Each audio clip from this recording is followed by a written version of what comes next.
Hello there, we've saved you a seat. I'm Brian Kelly, and this is Train Station at 8, a place for people who love video game music to just sit back and talk about it for a while. This is episode 6, Retro Rocks, which will be kind of obviously about retro game music. And joining me for that today are a lot of people, so I'm not going to try to say all their names and titles here at once. I'm going to let them introduce themselves. So Morgan, hello to you. Hi, my name's Morgan. I'm a writer for Nintendo Life by day, and by night I'm a linguistics student. That's awesome. So how many languages do you know? A few of them. That's actually super cool. Can I ask what languages? Yeah, I do Italian, Cherokee, Welsh, Irish, Chinese, Cornish, Manx. That's a lot of Spanish languages. and French. Wait, can you speak all of these? Yeah, to varying degrees, but I do work on all of them, yeah. Okay, so I'm going to have to ask you to speak in English during this episode, though. Okay, I think I can do that.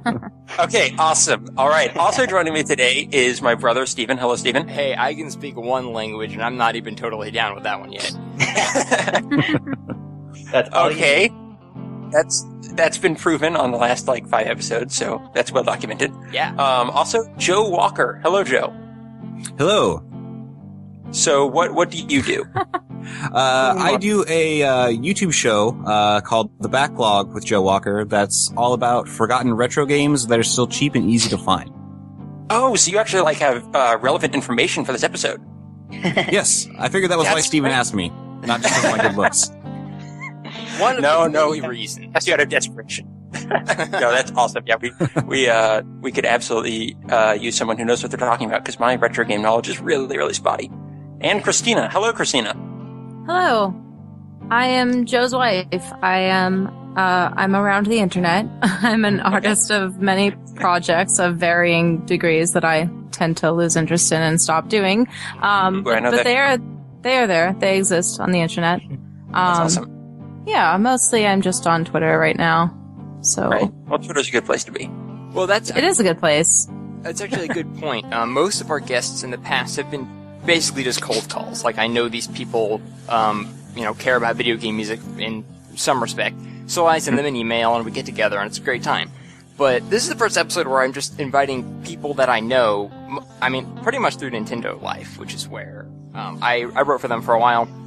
And that's where I, met Morgan and then Joe and then found out about Christina through Twitter, knowing Joe and whatnot. So this is more of a group of just people that I see around on the internet, and I thought that they'd make good qualifiers for our episode, and I think that this should work out well. I hope you're right. I sure hope so. I desperately. If not, we will just banish this episode to the depths of your computer and never tell anyone. Mm-hmm. But I think it'll go great. So we have a format here where we ask 8 different questions and just kind of go around and let everyone say their thoughts on them and their answers, which is nice and thematic with our name. So our first question here is one that we have every episode, which is just what have you been listening to recently? It can be video game music. It can be, pop music. It can be the sound of your refrigerator, but I recommend you don't list that. So Morgan, what have you been listening to? Well, in addition to the sound of my refrigerator, actually, I had been listening to a lot of Brazilian music recently, and so that was originally going to be what I was going to talk about. But then, as I was walking home from the university today, I put my iPhone on shuffle, and I heard a couple tracks off of the Klonoa soundtrack, and that definitely took me home in a good mood because that's one of my favorites, and it's getting me psyched up for the original and Klonoa 2, actually. I love them both. Okay. But, it's some of my favorite video game music around, so that's been keeping me nice and comfy tonight, yeah. Now, it's maybe unsurprising that the only song I can remember from Klonoa 2, and I remember the game had good music, it's just been a long time, is the snowboarding song? I knew it. Yes. I was just listening to that. Yeah, it's a classic. I always wish that there was a karaoke version to it so that you could go meow, meow, meow, meow, meow, meow, meow, meow, meow, meow, with all the words. As a linguistic expert, Morgan, can you decode what that song is about? So I'm not going to lie. I have definitely put work into trying to figure out the phonology of the language that they speak, Klonoa, because it's a made-up language. It's interesting. Yeah, I'm into games with made-up languages and Animalese and Animal Crossing and things like that. So definitely. Simlish? Man, I want to do an episode about that, except that it has nothing to do with this podcast. Well, actually, to be honest, Brian, just today I was thinking, later on we might branch out into just sound design and like maybe get voice actors on the show or something. Oh, So who knows? Yeah. Maybe we can do an Morgan episode on. should be back. Yeah. Well, that's awesome.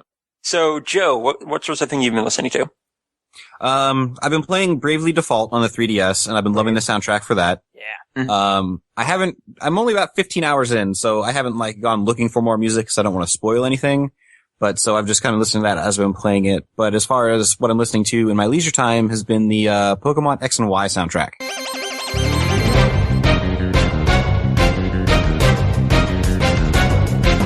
Which is phenomenal.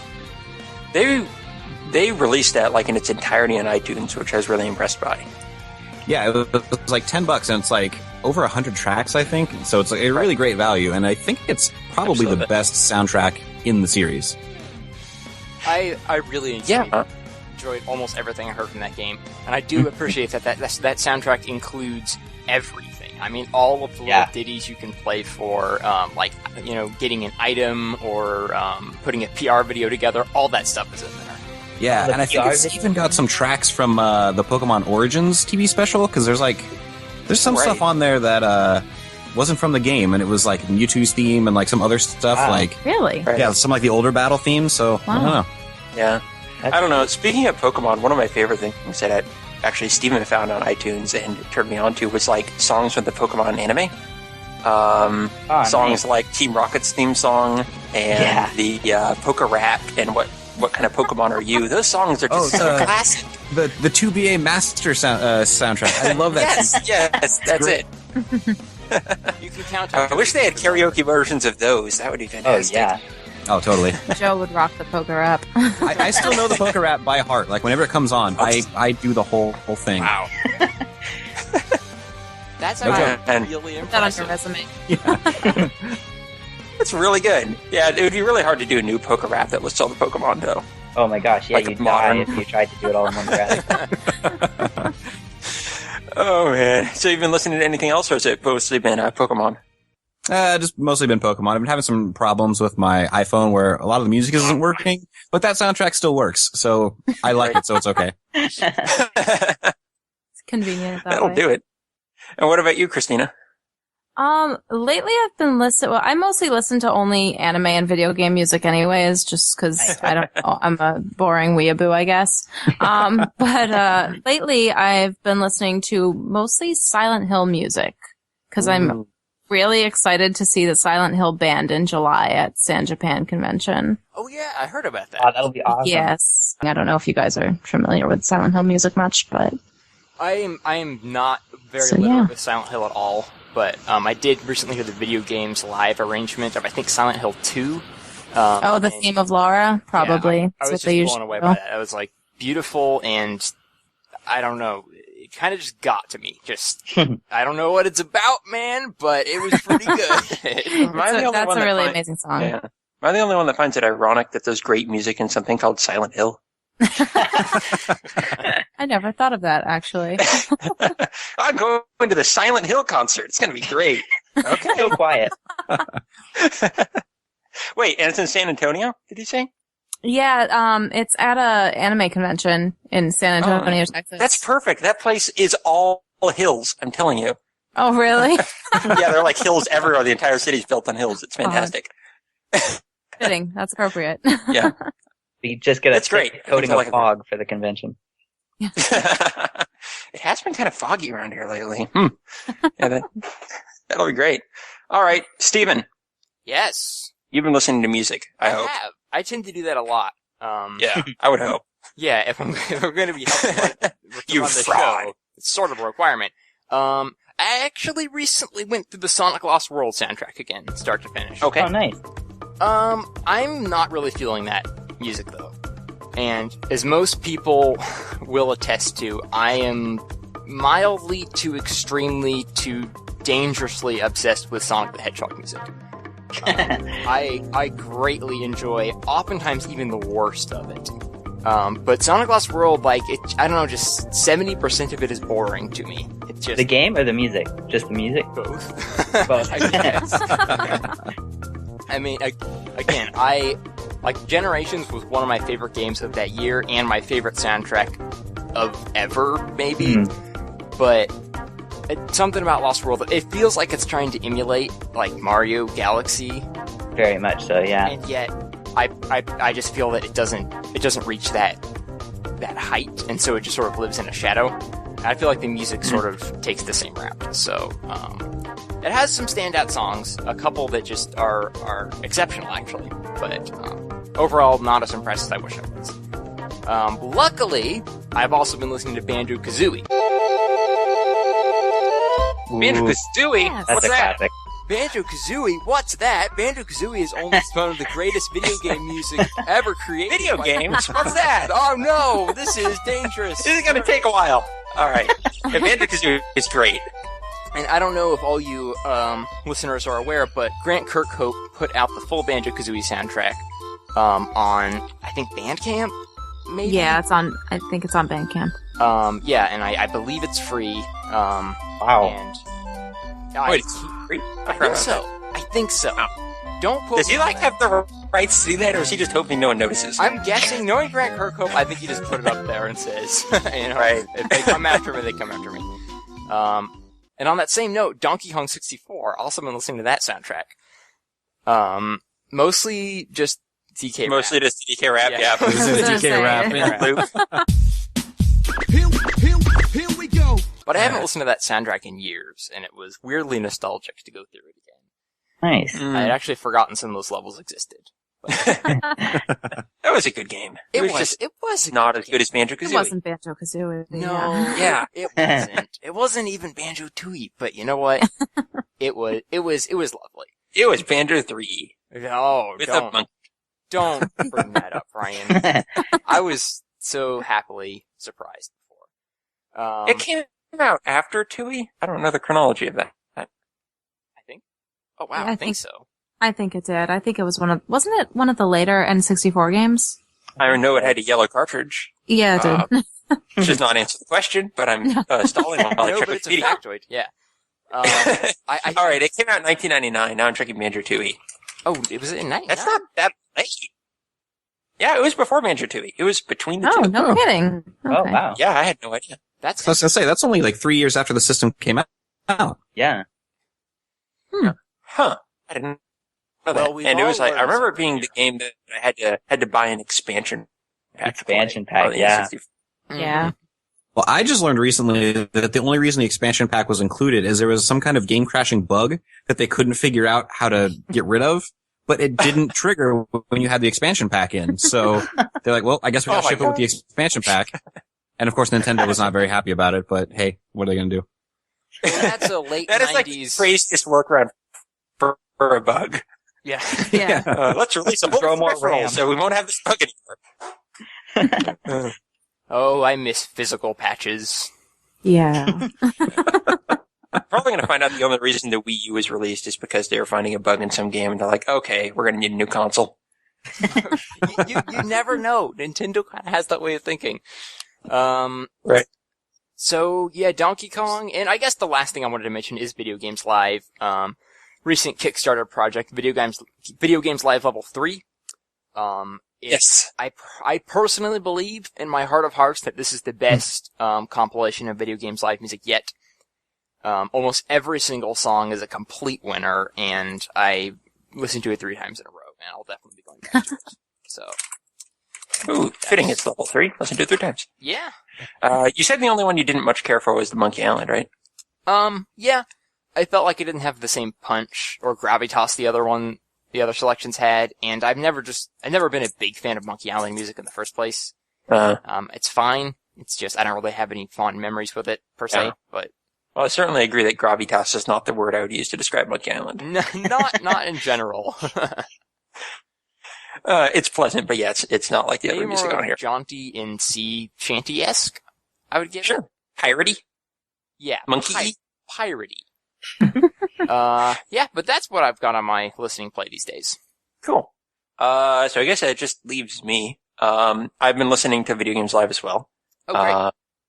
That's really good. You got I've been the whole listening to, yeah, I got through the whole thing. I agree. Like, I'm trying to think of what the highlights were. I mean, you mentioned this, some of the stuff that would be a highlight, like Skyrim or Shadow of the Colossus, is just so close to the original because they did it, so perfectly that it's kind of like, well, this is awesome, but I've kind of heard this already. Well, So I feel like the draw to those particular selections are seeing them live. yes. Like when we saw Skyrim live, it was completely different than hearing it, through tiny headphones or from a computer or something. Yeah, that's the definitely lucky makes a thing. difference. Lucky thing of being in Houston is like Video Games Live comes here every year. So That's pretty It sweet. is. We've never seen video games live. But that's a Yeah, me shame. either. I don't think it really comes near here, I don't to either, be because honest. we've got the VGO, the Video Game Orchestra, which are based in Boston, so they perform a lot. Interesting. Yeah, Houston is one of the very first symphonies Video Games Live got to work with them, the Houston Symphony Orchestra. So this is kind of a favorite place for them to come. Nice. That's So awesome. lucky in that regard. Yeah. But yeah, I think highlights, it was the theme of Laura from Silent Hill was new for me, so that was really cool. Nice. I Yeah, love the Tetris opera is fantastic.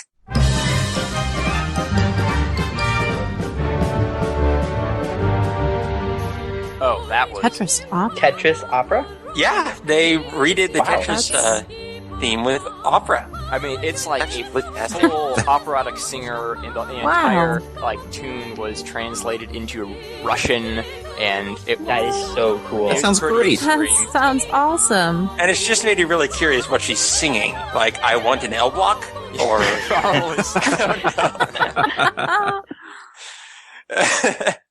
Anyway, and World of Warcraft Invincible was so fantastic. Oh yeah, I listened to that and realized that might be one of the most moving and emotional video game songs I can think of. One of Yes, those songs that I gets agree. me, that one. Because not only is it a fantastic song, but it's about a very personal and specific thing. Invincible is the name of Arthas' horse, and who died when he was really young and who he resurrected when he became the Lich King. So it's like a very personal and specific moment in the game, in addition to being a really great song. In a game that most of the stuff is kind of more sweeping and just like, this World of Warcraft is the theme. So I really enjoy that. So other things I've been listening to. I've been listening to some video game stuff. I've been listening to Popes of the Fall, which is a rock band from Finland that I always listen to and love. Some Switchfoot. And then as for video game related stuff, I've been listening more to The Glory Days from Big Giant Circles. Awesome. Have any you guys been listening to that or contributed to Kickstarter? No, I haven't even heard of it. I'm not No, me familiar either. with it, no. Oh, really? Do you know who Jimmy Henson or Big Giant Circles is? No, Nope. actually. Okay. All right, I forget because sometimes I deal with people who are in like the OC Remix and chiptune crowd a lot, and they're like, "Yeah, that guy." It's like basically kind of a chiptune remixer who does a lot of different video game stuff and creates his own kind of original chiptune albums a lot. So he recently kickstarted one, and it's super awesome. Well, I would also say that Big Giant Circles does, nostalgia-fueled chiptunes, but Jimmy Henson, to use his proper name, is how he appears on credits for games like Mass Effect and Black Ops, which he actually has. That's a good point. Yeah. Oh, yes. Okay, cool. Right. He's some Mass Effect 2 stuff and then Black Ops and so on. So he's super cool. Loving that album. It's a truly wonderful album. Like it's Nice. It really feels like just a complete tribute to retro games and the memories we have playing them. And I actually got kind of choked up on the ending song a little bit. So Aw. Yeah, he does a really good job. It's, totally recommended. it's like almost all original stuff, but he'll like mix in different melodies and themes from retro games and different like sound effects and so on. So it really does a good job of kind of celebrating retro gaming in general. Nice. That sounds awesome. Yeah. Mm-hmm. I would definitely check that out. And finally, I've been listening a lot to the soundtrack for Valkyria Chronicles, which I recently found out I had due to Steven somehow. Pulled it from his iTunes library, and it's Valkyria Chronicles 1, 2, and 3. And those games actually have fantastic music. Nice. Particularly 3, which was, I don't think, ever released in the US. That's the PSP one, right? I don't think that did come out here. The first one is on PS3, and then the next two are on PSP. Yeah, I think Right, only yeah. 2 and 1 were released here. But yeah, I've been super enjoying that. Where did you get that, Steven? Oh man, it was on an early, I think, game music bundle. Oh, I think it was Game ooh, Music. man. So you had it for a long time? I've had it for a long time on my Game Music Bundle account, but for some reason, Right. never downloaded it. Huh. And I'm glad I did, though. Yeah, I feel like maybe the best music, like we were talking about the other day, is from the third game, which I don't believe even came out Yeah. of this country. So, It reminds me a lot of a cross between like Fire Emblem music and Ace Combat music. Oh, that sounds like an amazing cross. Yeah. It really is. well, Because it's I'm a always fun huge to fan hear, of both those. like the Japanese RPG version of World War II war music. It's Yeah. Right. it's it could be Medal of Honor, right? It's the same conflict Yeah. essentially, but this one has elements of magic and anime cutscenes. So it's And fake country so names it's just are really better, hard to keep track of. ultimately, if we're really Yeah. going to be honest here. I had no idea that's what that game was about. Me Actually. either. I Yeah, thought it was it's- something Norse. You would think so. You would absolutely think so. But no, it's essentially like this retelling of this fantasy version of a thinly veiled version of World War II. Wow. Right. They ride around on tanks. It's like you're a and- neutral country, and there's a big empire invading you that is not called Germany, but Yeah. so yeah, it's pretty darn similar. But yeah, it's fantastic. I would recommend checking it out. The gameplay is also very original, different. It's a great combination between like real time and turn based tactics that I found worked really well. I need to go back and beat it sometime. Yeah, so that is what I'm listening to. So we can go jump ahead into the main topic here with question 2. What is the earliest video game music you can remember hearing? And anyone can jump ahead if they have an answer to this. Oh. I mean, I think for me it was probably Super Mario Brothers, to be honest, because, Going with an original choice, I see. well, yeah, I know. That's I a mean, good if- one to hear first. I mean, Yeah, I mean, my dad got the NES for Christmas when I was like 1 or 2 or something around there. Wow. Nice. Yeah, so, I mean, like, Super Mario and Jaws and Punch-Out were probably the earliest I can remember. That's very cool. Yeah, I think your early video game music memories are a lot better than mine. The earliest video game music, and I use the term loosely, that I can remember I hearing know you're saying. is, I believe, a DOS game Oof. of That doesn't bode Sesame well. Street. Wow. Oh, cool. Well, Sesame That's cool. Street's got good music. Well, not a Sesame DOS game. I mean, I don't even remember. I must have been like 3 years old or something, because this is only a vague memory. But I do remember the music, and it sounded kind of like pitched Oh. in Like a different. pig. Yeah, very much like that. Interesting. But they would pitch Are it you up sure you in- aren't confusing this from your being raised on a farm? I was going to say that sounded more like a Silent Hill sound effect. Yeah. Well, it did scare me a little bit. I believe that I wanted to stop playing the game because of the music.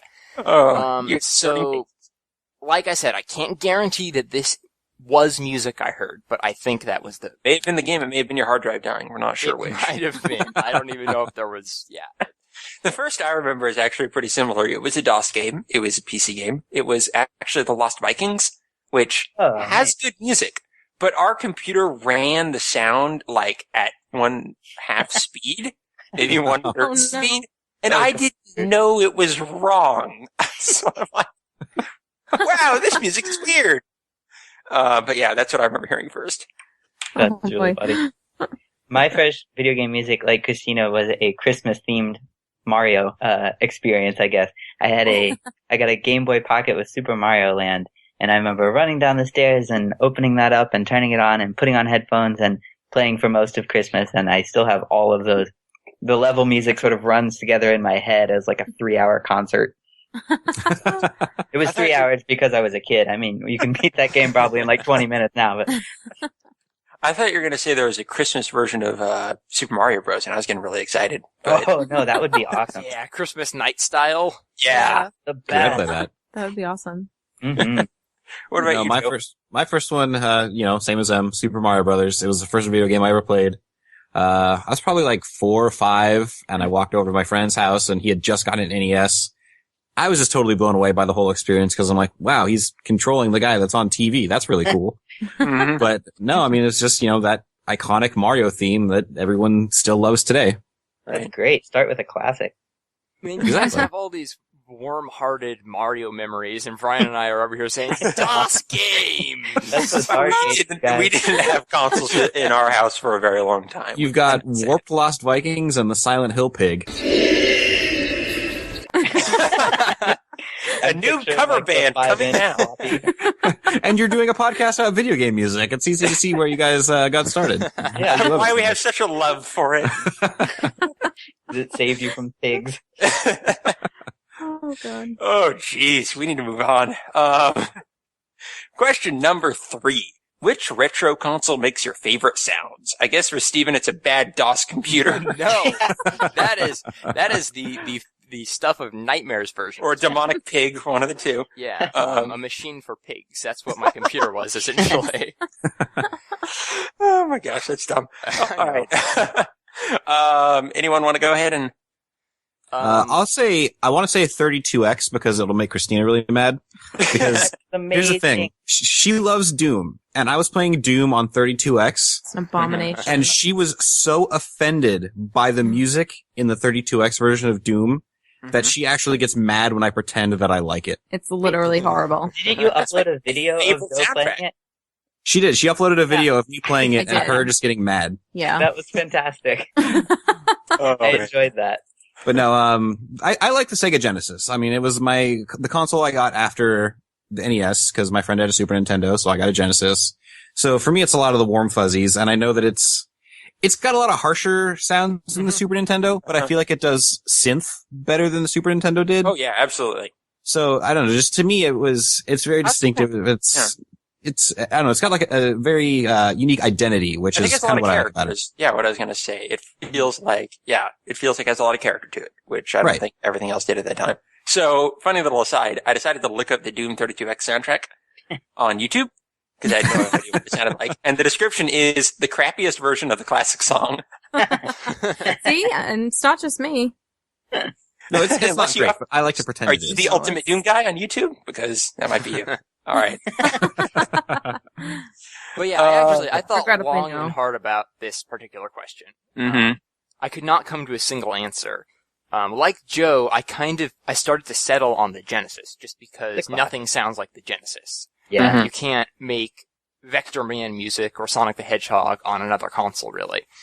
And I think it does excel with anything electronic, especially since the Genesis was trying to be all edgy and cool. I think that they really used that, sound chip to their profit.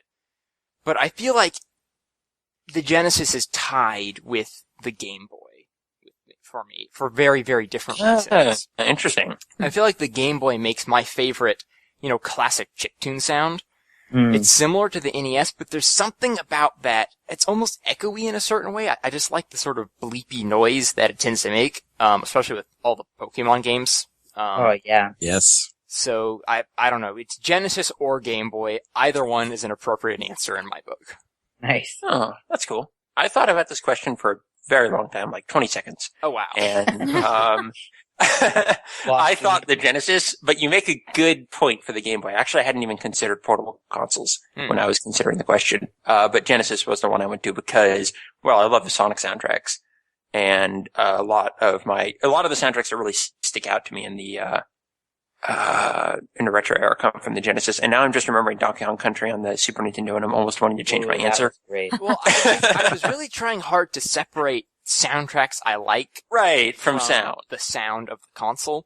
I feel like the SNES was better. It was kind of echoey, kind of distant. It was a little faded. Almost felt like it was all underwater.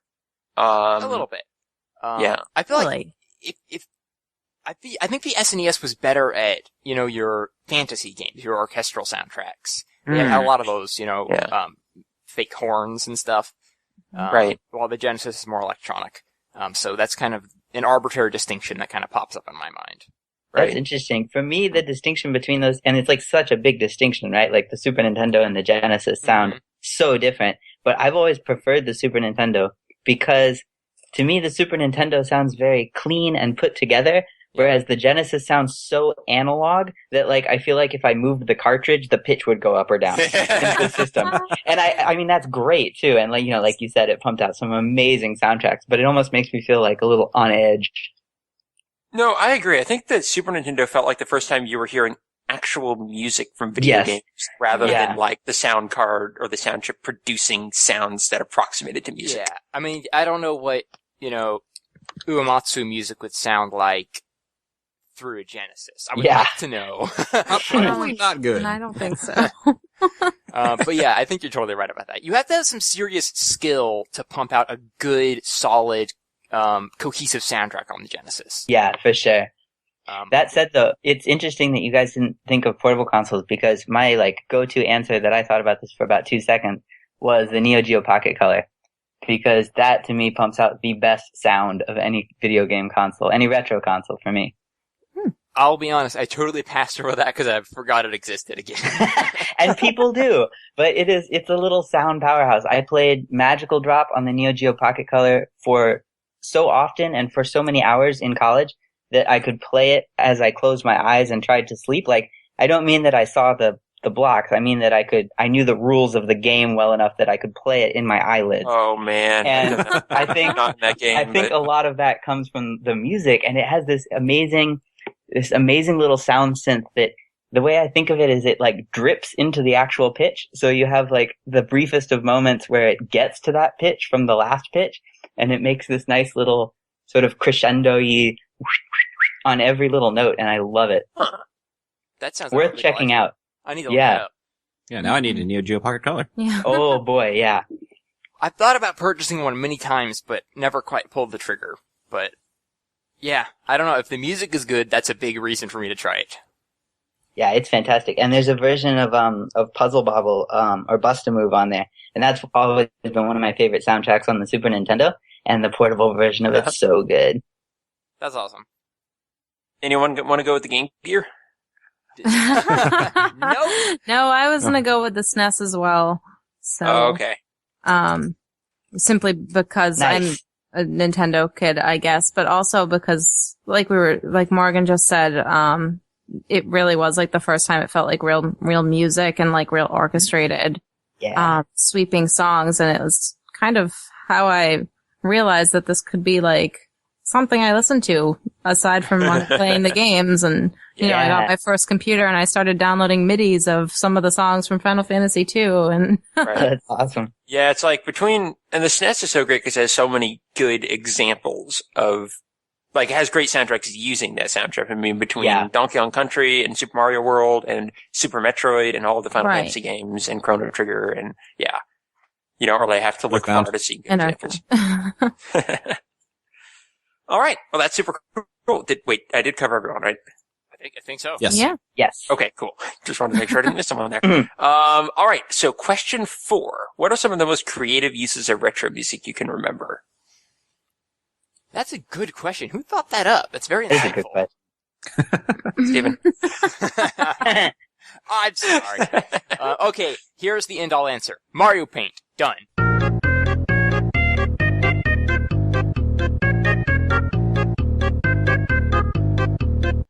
Interesting. oh, That's a great one, yeah. that is a good one. I was like trying to think about this question. I'm like, I know what it means, but I can't like think of examples, and that's perfect. Yeah. I was really stuck until I remembered the music creator was in that game. I'm like, what is he talking about?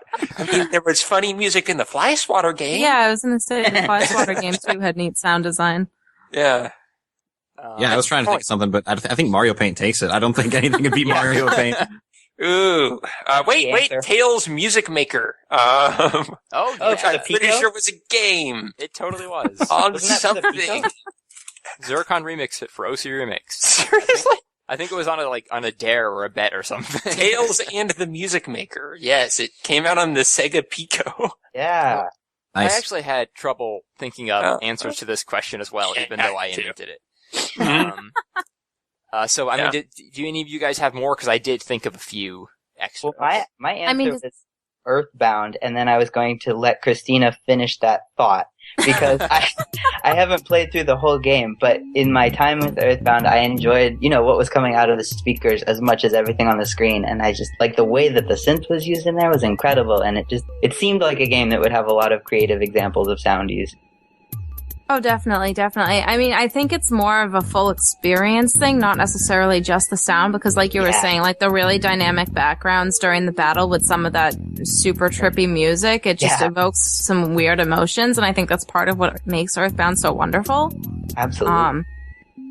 Yeah, and the final battle, I mean, if you haven't finished it, Morgan, I guess spoilers from however many years ago, but the final battle uses some really neat sound tricks to kind of mess with your head. Nice. Okay.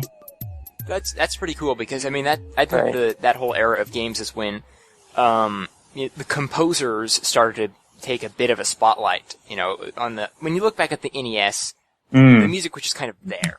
They couldn't do a whole lot with it. The power wasn't there. Video games were so early.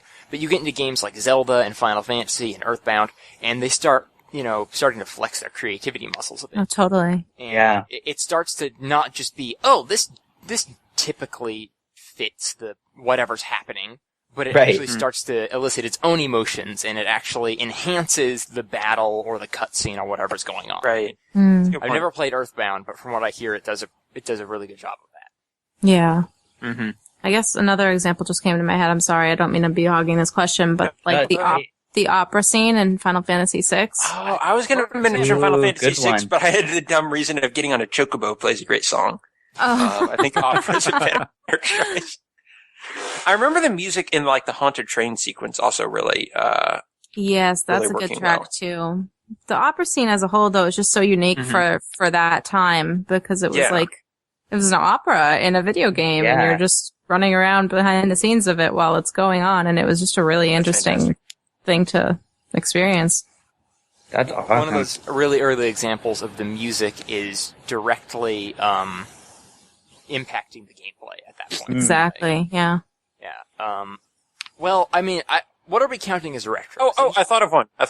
Oh, yeah. Yeah, sorry to interrupt you because I couldn't think of one before. By all means. Which is when you get on Yoshi in Super Mario World. Oh, the bongo. Oh, Yes.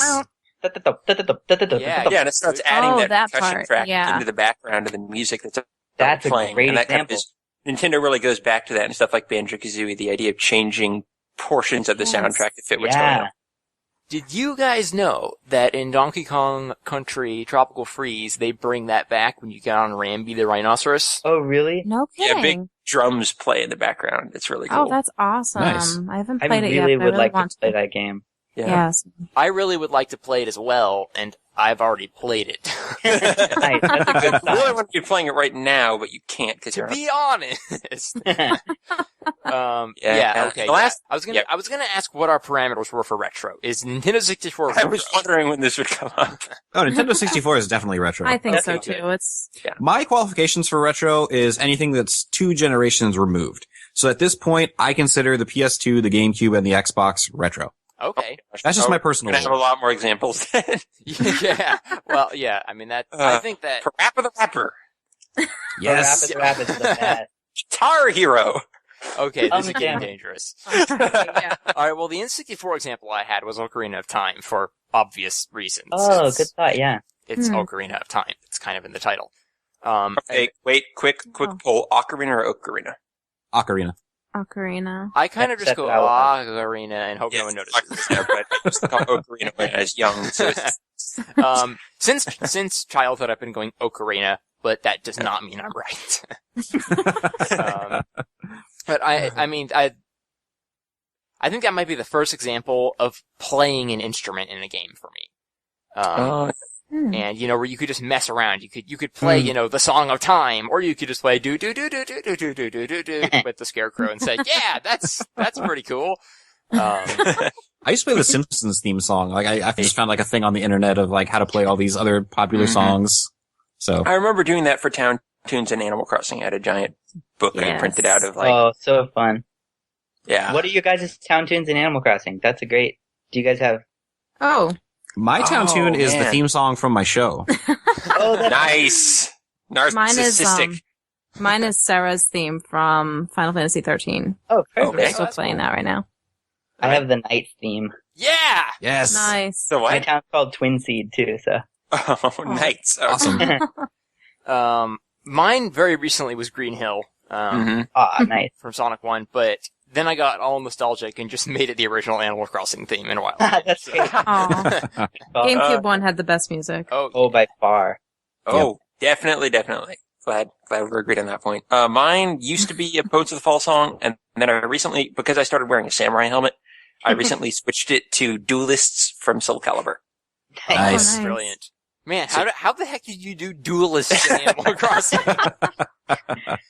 It works. That has like the most note to second past ratio from any song I can think of. I had to choose a small portion, but yeah. That's cool. Yeah. Oh man. If So we're gonna count, any other creative uses to jump into mind, or should we move on? just one more from me, which is Doom on the 32X, how it made it So great. That's pretty creative. Oh no. You guys are killing me. Transcended the medium. An artistic apex of our time. Everybody stop. All right, we can go The ahead. faces she's making right now. Too bad this isn't a It's a video. video podcast, yeah. Oh well. Better luck next time. All right, so question 5. Which unsung retro soundtracks deserve to be sung? And that's wonderfully written, Stephen. Thank you. Thank you. I'm a writer. I have an answer. I think Evo, The Search for Eden on Super Nintendo is one of the most beautiful soundtracks on the system, and I never really hear people talking about it. That's a I've never cool heard answer. of it, so. You've never heard of? Oh, it's a good game. It's an Enix game, or Enix, whatever you want to pronounce it like. It's kind of rare, but if you ever get the chance to play it, I highly recommend it. You start out as a little fish and you evolve into, ultimately a human or a mermaid, I think, if you so choose.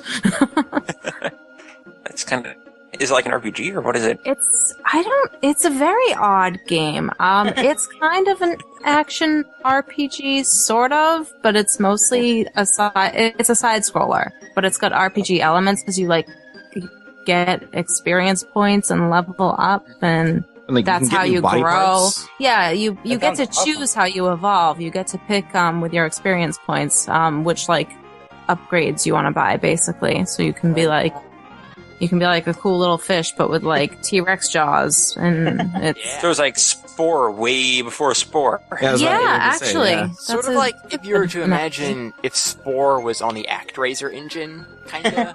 Oh, right. ActRaiser was a cool game. It had good music. Okay. that's a good So analogy. I ActRaiser. played ActRaiser. Yeah. All right. Cool. Any others?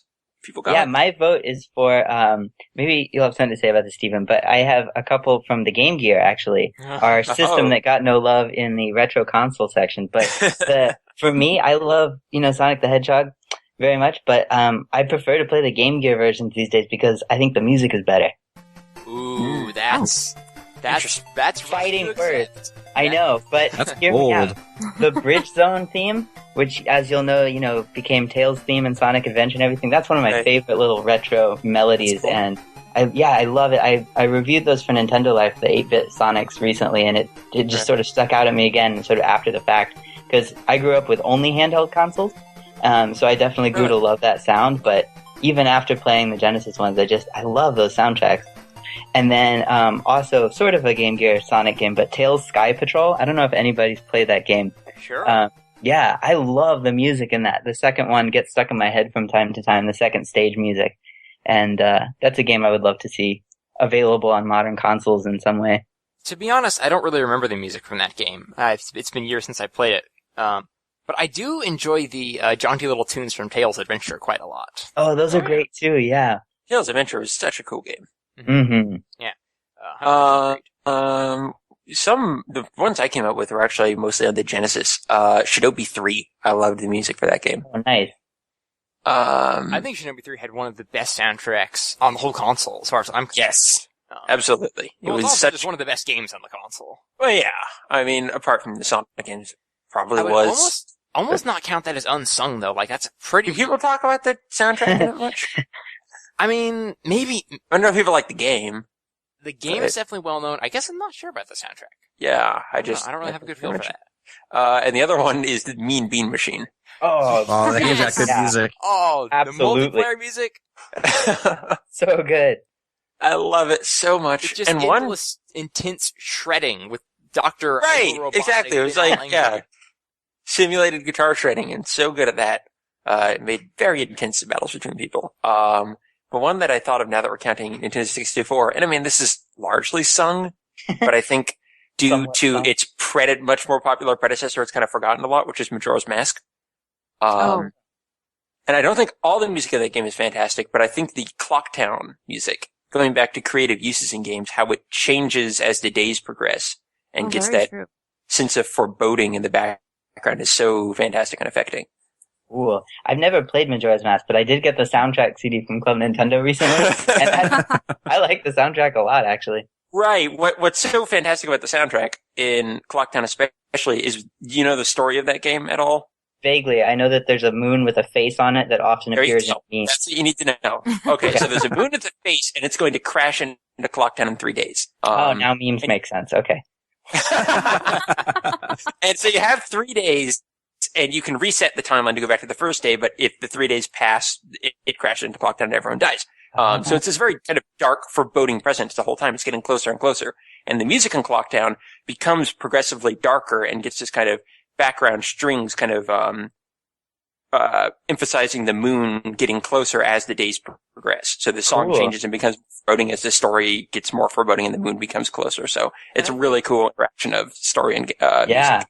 The Yeah, that masterful, really is a great example. masterful touch of terror, I think, with that whole Yeah. Clocktown music thing, is that the music is so happy and perky.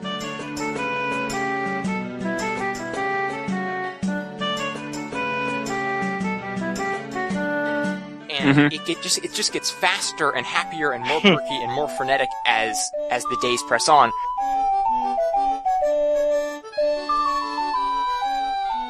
But then those strings get louder and more prominent.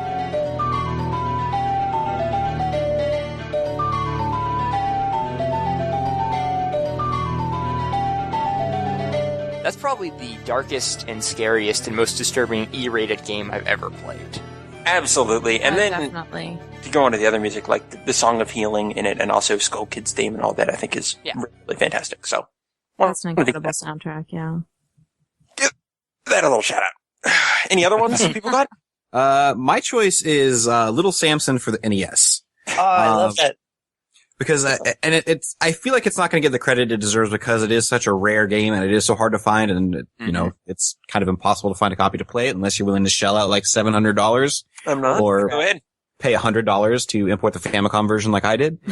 But it's really great because each level in the game doesn't have its own individual theme, but there's 4 playable characters that you can switch between at any time, and each character has their own theme. So as you switch, you'll get the theme of that character. That's awesome. So you've got like the hero like Little Samson, who's just like, you know, a normal like kind of human kid, and his theme is really upbeat, very adventurous, very playful. And then there's Gam, he's a golem.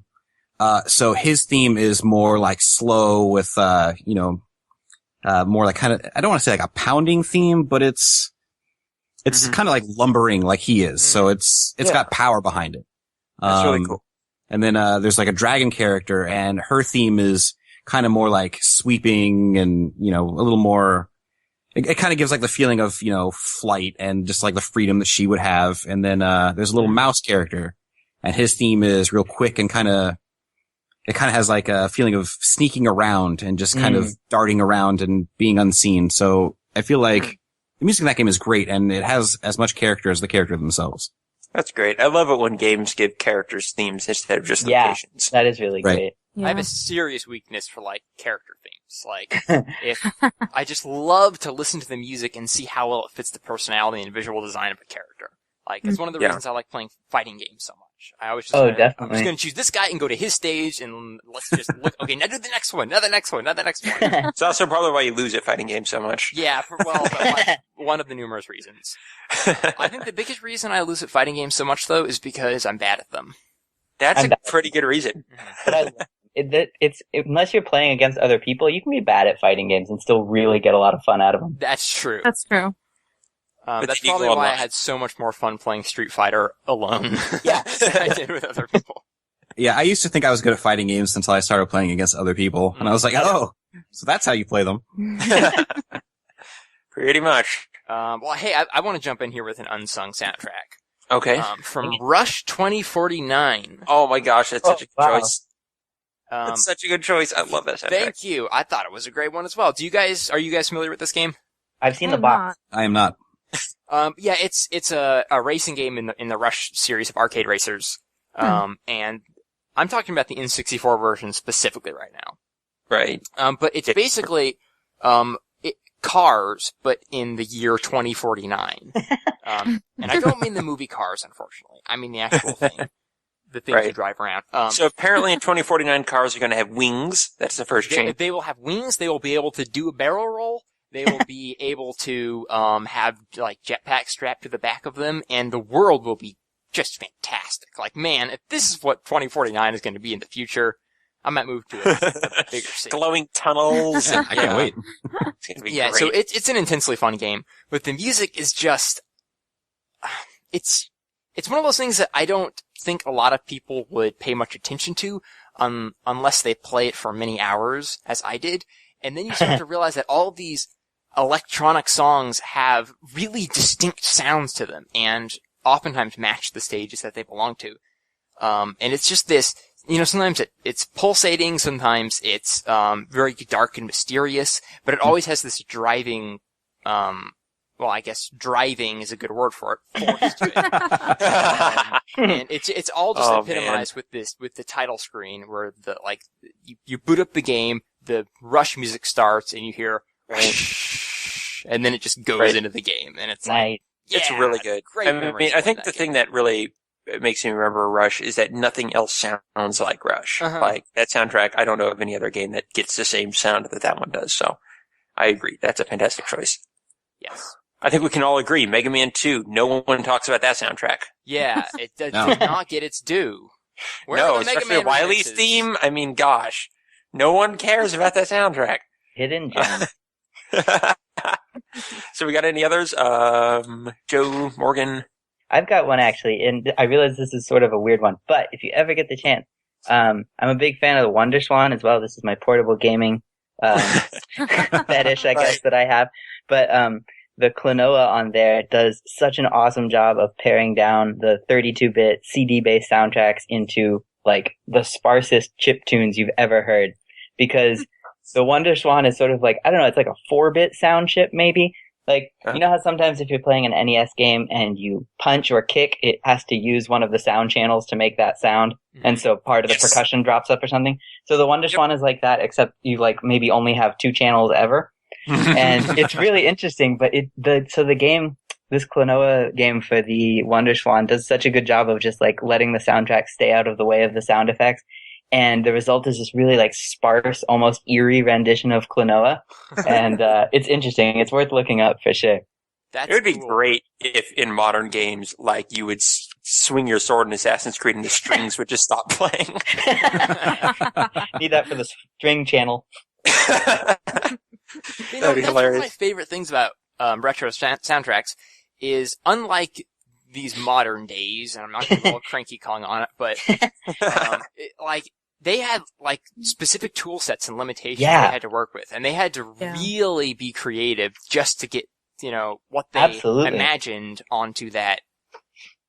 Well, not onto the screen, onto the sound chip, into your ears. I'm essentially. Into your ears. There you go. And that's one of the most fun things about the whole genre of chiptunes now, I guess. Yeah, absolutely. Making more with less. Yeah, exactly. I always found it really charming when like parts of the music would just cut out and not work because there were sound effects going on. It's like, it's like a different version. Yeah, exactly. A remix. Speaking of that, I want to bring up Bad Dudes.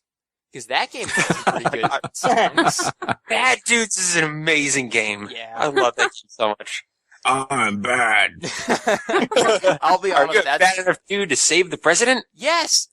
No, I'm not. We didn't beat it. Yeah. No, we didn't. I'm not that bad. I can hardly get a couple screens into that game before I'm like, okay. Yeah, I've had my fill of bad dudes for now. That was one of those games. Sometimes Brian and I stumble upon this sort of thing. Usually, like an old Genesis beat 'em up. Such as Altered Beast. As Altered Beast, yes. It is the Altered Beast of NES. It's like, we know this is bad. We don't care. This is more fun than every Xbox and PlayStation game we've played in the past 6 months. It's just, I don't know. It's silly. But there's actually some pretty good music in that game. Some of it is just kind of generic, NES action music.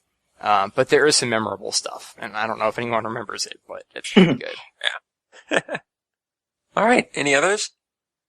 I got one more. Oh, go. I don't know if any of you have played Mystical Ninja starring Goemon for the Nintendo 64. Yeah. That is a wonderful soundtrack. Oh, you have not?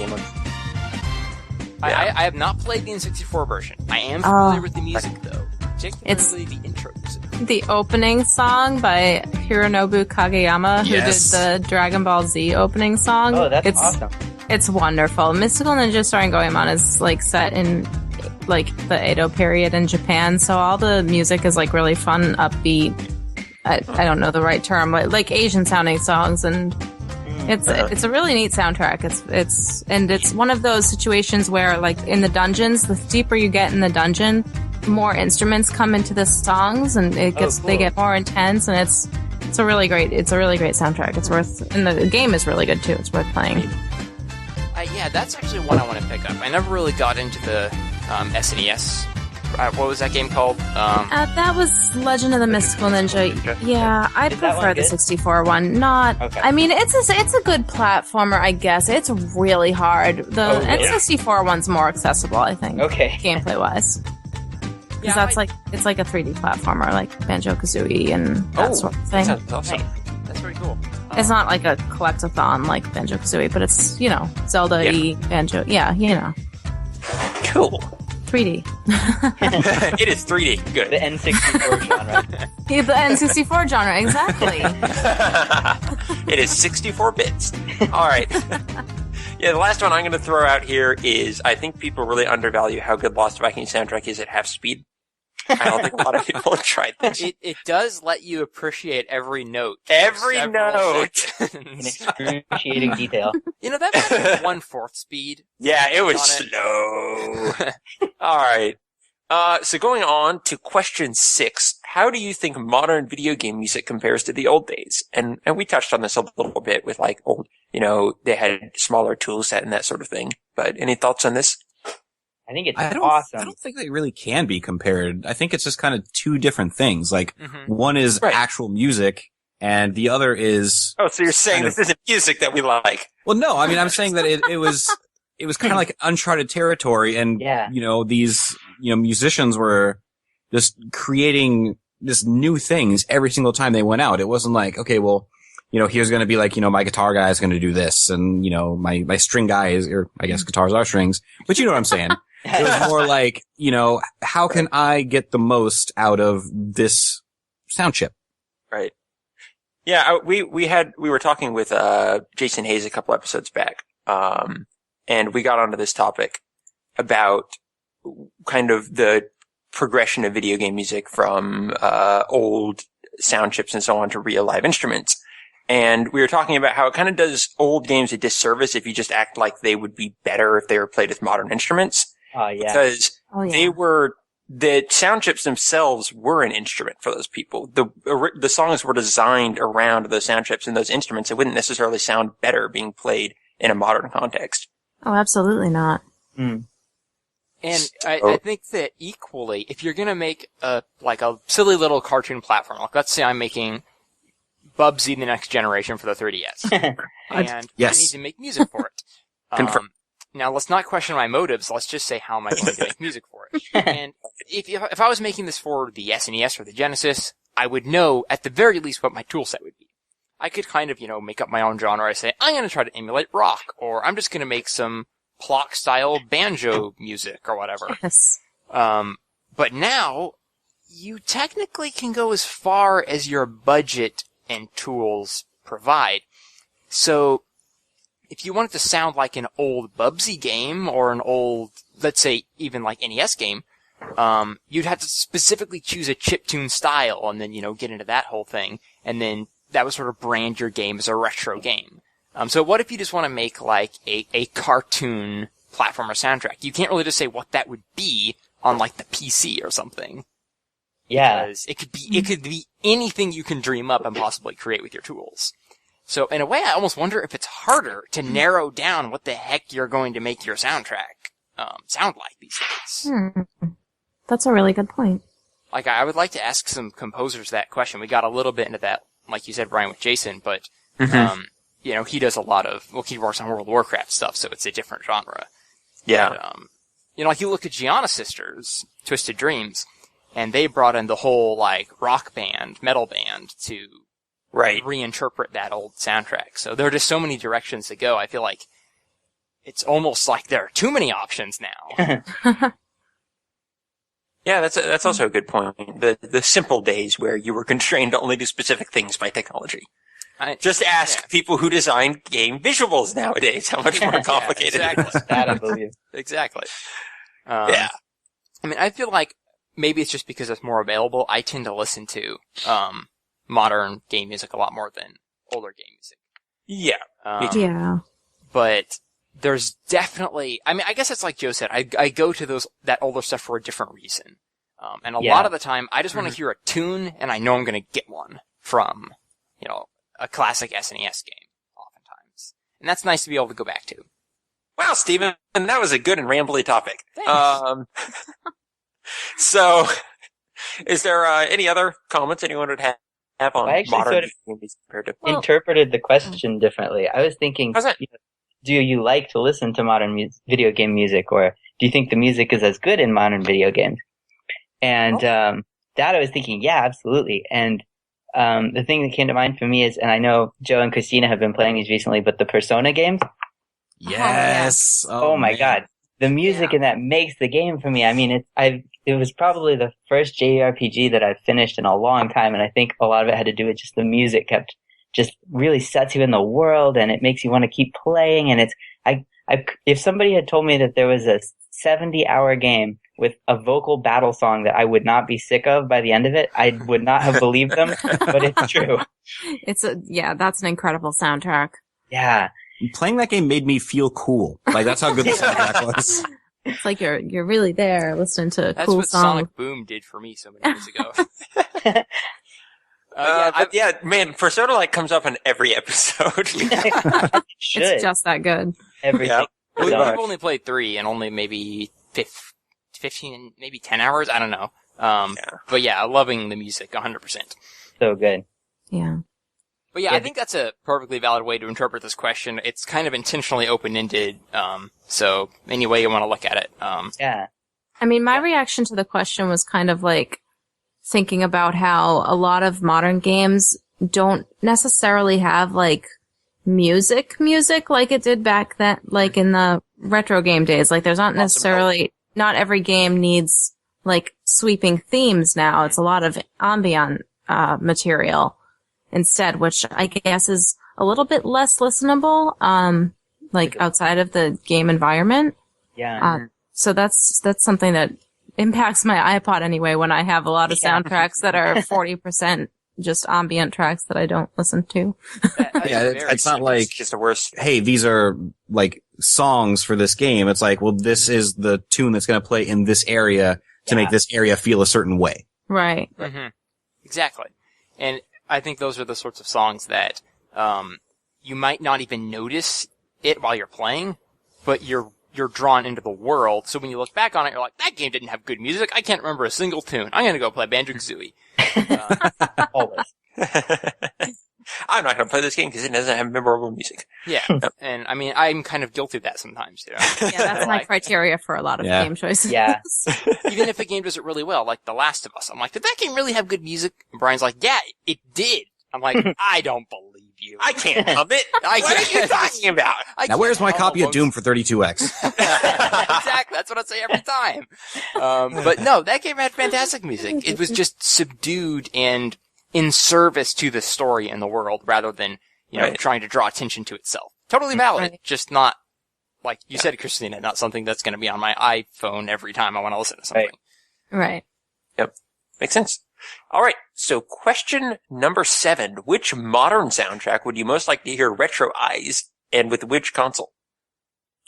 I would like to hear the Final Fantasy 13 soundtrack on the Super Nintendo. Because we're playing through the first Final Fantasy 13 right now, and it's got amazing, amazing music. And I would just kind of like to hear how it would sound on the system that made Final Fantasy famous. Yeah. That's a great Cool. call. That way you can actually know, is it better than Final Fantasy VI's soundtrack? Well, what I would be curious to know is, does this sound like classic Final Fantasy? Or Yeah. do Or the does it? melodies support that old style Final Fantasy music in any way? I have no idea. I haven't played a Final Fantasy game past 6, unless you can't Brave the Default, but, yeah, I think that'd be pretty interesting. Mm-hmm. What about you, Morgan?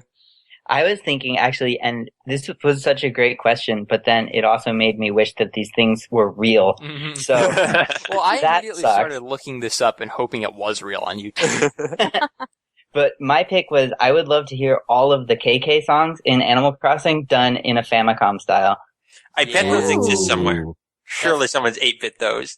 That was my thought, but like, oh my gosh, can you imagine just like the jukebox in my Animal Crossing home, but in In the game? But Yeah. in 8-bit, that would Yes. be so cool. That would be Yeah. a work of beauty. Or what if like they made a little platformer where you play as KK and it plays all the songs for the different levels? that would be Why? amazing. Why would you put that dream in my head? That's never happened.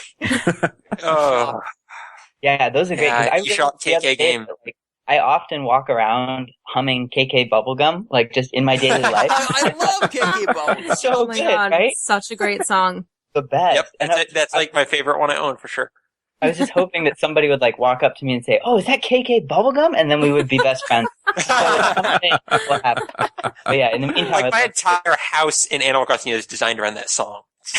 I have like the flooring is all bouncy balls of different colors and I have a rainbow and yeah, it's great. Speaking of which, Brian, you haven't played for so long. I've been Uh-huh. collecting all the balloon furniture for your house. Oh, fantastic! Yes, I thank think you. I have all the pieces now, so it's going to be Okay. awesome. Cool. Oh man. Yeah. Well, what about you, Christina? What would your choice be? This was a hard one for me. Something I thought of on a whim is kind of like the modern Pokemon games like X and Y and Diamond and Pearl. I'd love to hear those on the Game Boy. Yeah, Okay. Similar to the Final Fantasy, yeah. Yeah, kind of similar, like a throwback, but Diamond That'd be and really Pearl cool. is a great. the X and soundtrack. Y songs are just so good that I bet they would be Yeah. awesome as That's a great call. retro. Yeah, for sure. Actually, you know what's interesting is Sonic Colors, its bonus stages Right. took the actual, modern, soundtrack pieces and essentially retroized them, gave them a sort of 8-bit Oh, I style. remember that. Yeah. And they're all included on the soundtrack, so every single song on that game you can also listen to the old-fashioned version. Oh, That's that's cool. Yeah, That's it's a great game. I love that one. for sure. Yeah, one of the best. So that couldn't be one of my choices because it kind of already exists. Good point. But I actually cheated and picked 3. So, my first one was I really, really want to hear the Morrowind soundtrack put to a classic, RPG SNES style. That's so cool. That is such a good choice. That I would be wanna- amazing. My choice is so dumb. Never heard of that one. I want to choose that one. Yes, Morrowind. Okay, we can share. Man, You have 3. You owe me one. yeah, you can take that one. I got 2 more. All right. What are the others? Okay, my other 2, I want to hear Sonic Rush on the Genesis. Voice samples. No, I want that one. No, really, that's good. That's good too. Sonic Rush has that very Jet Set style Mhm. music, and a lot of voice samples that just repeat over and over again. I want to hear it all. Hear those all gritty. Come Yeah. on, style Yep. from the Genesis. That would That'd be great. I would truly listen to that every day. Yep. And my last pick is Viva Pinata on the Game Boy. Yes. Ooh. I never Yes, played I am a Viva fan of Pinata. this. What? Oh, the music alone is worth it. Nice. Okay. Oh my gosh, the music play Viva is It's Grant Kirkhope, isn't it? it Yep. is. Oh, cool. Yeah. You That never, game is like- something else. Yeah, it's a wonderful box of magic. And I actually like the soundtrack more than the game. Not knocking the game. I just love that soundtrack Oh, the soundtrack so even much. more. Yeah, Viva Pinata, I mean, I bring this up in every video game music conversation and every video game this is podcast. the other persona. Yeah. I apologize for people who are tired of it by now. But, it really is one of my favorite soundtracks in a game. That's awesome. And I want to hear it in chiptune. So. Okay. Yeah. All right, I'll make that happen. No, I won't, probably. But we'll see. We know powerful people. My choice was, Journey on the Atari 2600. Oh, yeah. Wow. Just because I want to know what that would be. Yeah. For science. Yes. For science. Exactly. Though, through the conversation of this, I've actually realized I want to hear Doom on the 32X a lot, because I'm really curious what that would sound like. Can I tell you guys, now I imagine like Joe in like a smoking jacket, like swirling brandy, listening to the Doom 32X soundtrack on the turntable every night. Oh, man. Just closing his eyes, letting it pervade his soul. Wash over him. Yeah. This. Oh, is man. art. It's so good. Blasphemous. Yeah. So, see, Steven, that's why I wanted your answer, because Journey on the Atari 2600 is pretty stupid. Yeah, but I wouldn't put it past Austin Winter to try that. Like, That's a good point. He's the Journey guy, the Monaco guy, and the Leisure Suit Larry guy. So you never know what he's going to do. No one really wants to have. It's funny that you would mention Journey on the Atari 2600 because I was thinking the band Journey, and I was like, didn't they have a game on the Atari 2600? I think you're right. They at least had an arcade game or something, but what they did is they put like a tape cassette in the Yeah. play the song. Yeah. That was really ridiculous. Okay, new pick. I want to hear a Morrowind in the style of Journey. Oh my gosh. Hey, you guys, can I get another pick? Yeah. Yes. Okay, I want to hear Jet Set Radio on the Genesis. Ooh, I am a fan of this. Yep. Okay. I'm 100% behind this as well. I just want to hear that Jet Set game. Radio. Yeah, I just want to hear it again, actually. Okay. So that covers that. Oh, go ahead. I have one more pick. I was just thinking about it when we were talking about Viva Pinata. The Sims, the original Sims. Mhm. I would love to hear that on a NES sound That set. would be awesome. That'd That's be an really underappreciated soundtrack. I Yeah, feel I like. should have mentioned that one earlier, probably, actually. Yeah. That's a fantastic soundtrack. My only real touchstone for Sim soundtracks is the third, since that's the only game I played. It doesn't have as good a music. The first one had just really pretty piano songs, and Yeah. I don't know, it was really beautiful. Oh, that's No. cool. Yeah. It's on iTunes, I think. Oh, Oh, wow. And on Spotify, actually, if you want to listen to it for free. Oh, cool. nice. Yeah. I'll go look that up for sure. Awesome. I'd be really I curious to hear never really thought to look into that music, honestly. It holds Yeah. up for those 60-hour play sessions. Absolutely, yeah. Yeah. All right. So moving on to our final question, question 8. And this is not really a question about our topic, since you wrapped all that up, but just about you and your project. So what have you been working on, everyone? What cool stuff have you been up to in your time that you want people to know about? that. Let's start with Joe. Yeah, Joe, go ahead. It's like, I want to not go, I'm Joe. not, Go, Joe. I'm not gonna be a jerk. But, no, I mean, I've got my YouTube show, The Backlog with Joe Walker. And like I said before, I just, it's every 2 weeks, I just, find an obscure or forgotten retro game that is good. I only talk about good games. Oh, really? And I always make sure that it's something that is, cheap and easy to find. Because, I mean, if I'm talking about how great a game is, I want it to be something that's easy to get a hold of. Because, I mean, nothing's worse than hearing about this great game. It's like, oh, that game's like $200. Yeah. You don't want that to act sucks. like, I have this $700 cartridge of this game that you'll never own. Right. Yeah. So, I mean, Yeah, I just that's want good. to find like these games that, you're just going to like walk right by when you shouldn't because they're good. You should pick them up, take them home, and love them. Yeah, I like the Backlog as a name. That's a good choice for that. Yeah, I love the backlog. It always cheers me up when there's a new episode of that. Oh, thank you. Yeah, it's just a really good concept. Like, Mm-hmm. there are a lot of, internet shows about video games at this point, but I feel like the Backlog has something going for it because not only is it entertaining, but it's practical. If you like an episode, Yeah, absolutely. and you're like, that's a really fun episode, that's a really fun game. Oh wait, I can buy it for like $12. Yeah, exactly. That's what I'm all about. Cool. So anything else going on? Or is it all Backlog all day?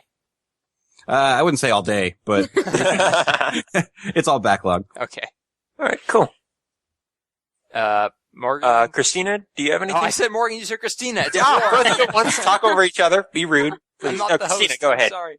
No, it's okay. I don't have a super lot going on. Like I said, I've kind of started and abandoned projects a lot over the past couple years. I'm trying to find one to stick with. So, I mean, I started a webcomic last year. It's on hiatus. The link is on my Twitter, which is at Lady Starstorm, if anyone's interested in hitting me up. That is the zombie one. Awesome. Yeah. Yeah, it's been on hiatus since I started working full time again, but I'm hoping to get back into it soon.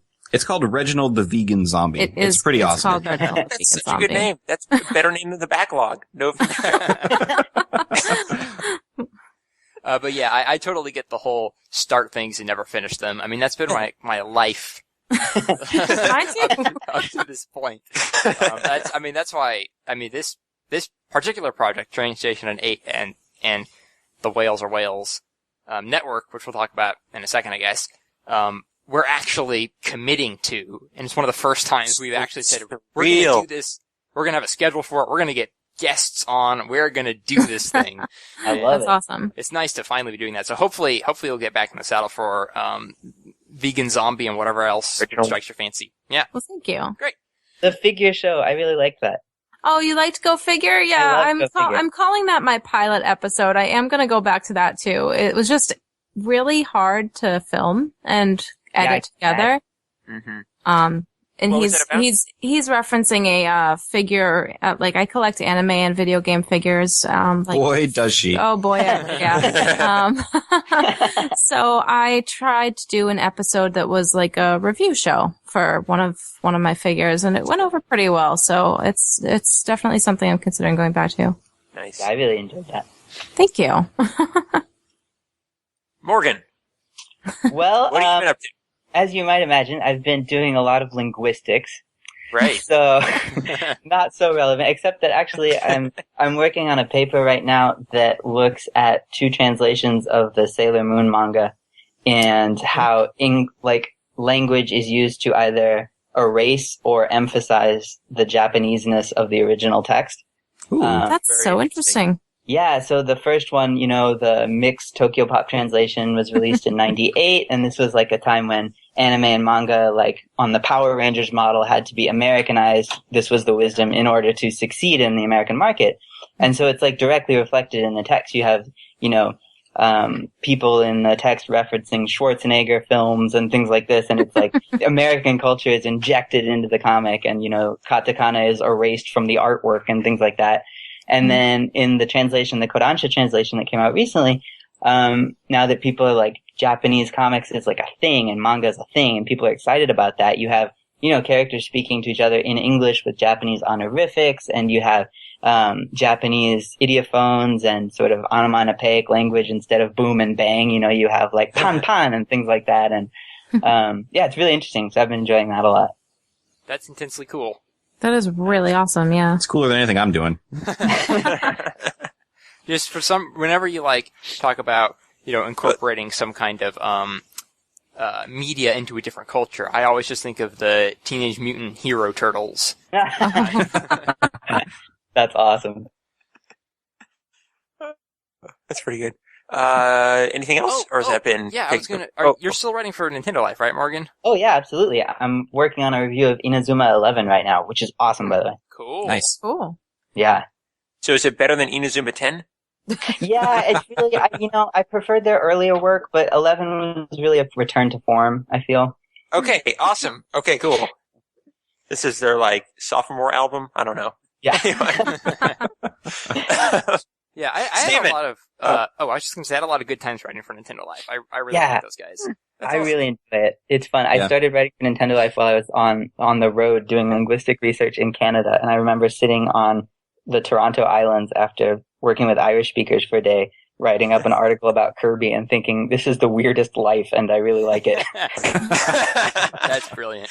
I just remember when Steven would work at Nintendo Life, he would just come to me with this 3DS because they had all these different eShop games. They wanted to review every single game that came out. Every single one. Yeah. We do it. And so he'd just come to me and say, Brian, you don't believe how bad this game is. I think what game is it this time? I think my first review, maybe I'm just remembering this because it stands out so much, but it was this game called Working Dogs Rivet Retriever. I remember that review. And it might be one of my least favorite games I've ever seen on this earth. But Yeah. I think it's a testament to Nintendo Life being a pretty good place if I still wanted to write for them after they gave me that game. Yeah. When I used to write for Nintendo Life, I never had to review any bad games for Nintendo Life, but when I started at Connect-Taku. Yes. It was like their Connect. Their Oh Xbox no, Connect that is sister the site. worst job ever. Yeah. Oh man. Like I had to review stuff like, Country Dance All-Stars. Country Dance All-Stars. I had, Cabela's Hunting Party. Uh-huh. I had, Yep. Victorious, Time to Shine. Oh, did you have that mech game that, oh man, what was it called? It was pretty popular. Oh, Steel Battalion? Yes. Oh, No, I had requested it before it came out. And then, Damian And then he McFerrin, the quickly editor, rescinded it. Mm-hmm. he was, cause he was a big fan of the first one. He's like, no, I'm pulling rank. I'm going to review this one. And then, Joke's on you, Damien. yeah, when the review came out, it was like, well, I'm glad I dodged that one. Yep. Back to Country Dance All-Stars. The only Yeah. Connect game I ever reviewed, and it's the only time I was sent a physical review copy of a game. So that was an interesting Oh, moment. right, yeah. It was actually one of the better Connect games. It was Gunstringer from, Oh, no, it's now I'm blanking. Who are they? Twisted Twisted Pixel. Twisted Pixel. Yeah, Yeah. thanks. Yeah. So that wasn't such a bad experience, but Nice. yeah, that was interesting. All right. So, Stephen, what have you been working on? Because I don't. Well, there's this podcast called Train Right. Station to Station Date. 8. Uh-huh. You guys should all check it out. That sounds boring. Yeah, it is actually. I've heard they have Yeah, really it actually excellent- does. Sound really boring. Yeah, it's but no. Hey, speaking of that, do you guys happen to get the reference and the title? I like trains too. It's a Nintendo reference. It's kind of vague. I can't say that I do. It's a Nintendo title that debuted on the GameCube and has lots of animals. in it. I was wondering, I was going to say Animal Crossing a second ago. You're correct. It's actually a little nod to how when you go to the train station at 8 p.m. in Animal Crossing, you can go hang out with KK. Oh, KK. Oh. Beautiful. Yeah. So That's great. I That love makes it. me smile. Yeah. Yeah. Good. That's That's fantastic. kind of the goal of this podcast. Yeah. Review from Joe Walker. It's great. Makes me smile. And actually, it's kind of, a little history time. That really inspired a lot of the whole vibe and theme of the show, where I feel like KK just, sits around and shares music he enjoys, and he's just really relaxed about it. And so we just wanted to have a place where people could just hang out and talk about various aspects of video game music. If you love video game music, then this is just, a place to go and just, it's not academic per se. It's not going to tell you the history of the NES chiptune scene. It's just going to be a place to talk. And I hope that it has accomplished that goal. So that's one of the things we've been working on. Mm-hmm. And also there's just Whales Are Whales, which is the network, that Train Station and other various shows, nestle underneath. And that's basically just a place for, projects that Brian and I and various friends who come and join the fold, can, hang out and share ideas and share shows. And it's just a fun place to go and, see what's going on there. Perfect. So, yeah, we're working on that. We're working on Disembodied Voices, which is our other video game podcast. That's about it for us, right? That's pretty much been it for our projects. That's one of the reasons I haven't been writing for Critical Gamer and Nintendo Life, because we're kind of moving on to this stuff instead. Right. So, And I got some other ideas in the works, but I haven't, still working on those in the conceptual phase. So we'll see what comes when I actually have time. that's whalesorwhales.com, by the way. Yeah. You can find all the shows there, including this very podcast. All right. So I'm going to go ahead and wrap this up now. So thanks everyone for coming. That was great. Oh, thanks Thanks for for having having Thanks for us. having us. That was a blast. Yeah, All right. I enjoyed this. You're more than welcome. I'm Good. glad you guys were able to show up, and hopefully we'll have you back again for some other we have a ton of episode ideas, so, yeah, if any of you listeners or you podcasters right here with me now have any ideas for shows, let me know on Twitter or whatnot, and I'll be happy to consider them. Always looking for new themes. Absolutely. 32X appreciation episode. All right. The Doom Hour. We're gonna do that. All right, we'll make sure to invite Christina to that one. Oh boy. Guest of honor. I can't wait. You can hear how excited. That one will be a video podcast, so don't worry. All right, so if you want to write in I did not write this correctly. Okay, if you want to write in or email us at trainstation8@gmail.com, or you can follow us on Twitter at trainstation8. You can follow me personally at Lord Meldor, or follow Stephen at Stephen Kelly 180. Train Station 8 is part of the Wales Are Wales network, where you can go to find other awesome shows like this one with awesome people like us. Hey, Twitter just told me Christina is now following me, so that's the man. Wow, you're fast! Okay. Just check out walesoftwales.com. Until then, say goodbye to the monkey porter.